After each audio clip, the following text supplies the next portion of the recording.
Hey guys, I'm Mark Scott. Thanks for checking out another voiceover tip.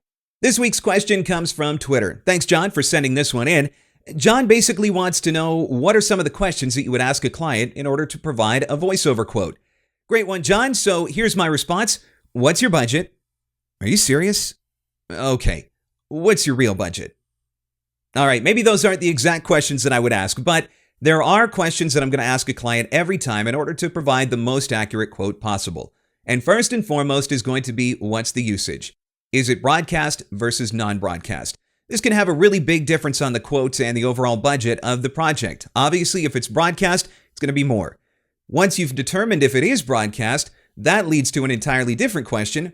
What's the market size? Are we talking about 1,000 people, 10,000, 100,000, 1,000,000 people?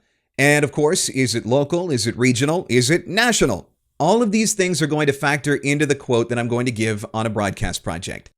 Now, what about non-broadcast? First question I'm generally going to ask is, what is the length of the project? There's a big difference between a 90-second explainer video and a 10 or 15-minute e-learning project as an example. Now, something else as a side tip, whenever possible, try and get a copy of the script in order to provide an accurate quote.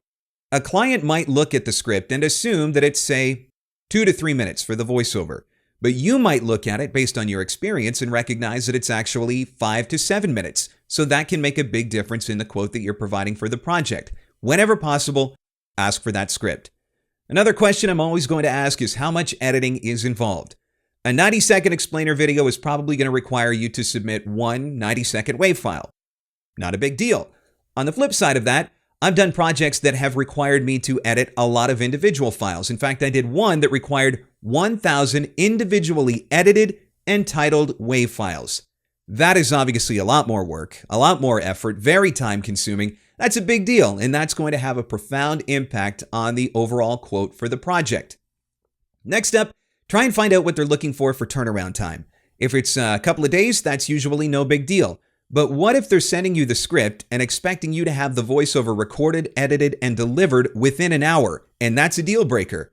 In that case, you might be charging a premium rate because of the fact that they need you to get this done ASAP. They move to the top of your priority list. So always try and find out the turnaround time.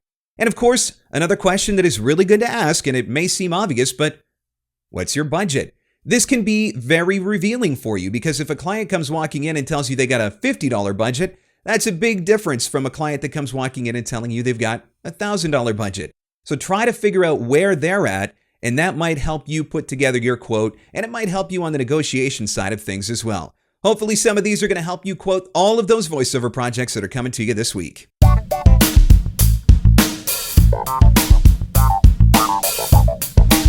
Hey guys, thanks for checking out this week's tip. If you've got a voiceover question that you would like answered, I'd love to hear from you. Leave it in the comments below or get in touch with me through my website at markscottvoiceover.com, through Facebook or Twitter as well. Like the video, share the video, watch the video with your mom, and don't forget to sign up for my voiceover newsletter as well. Free advice delivered to your inbox, newsletter.markscottvoiceover.com.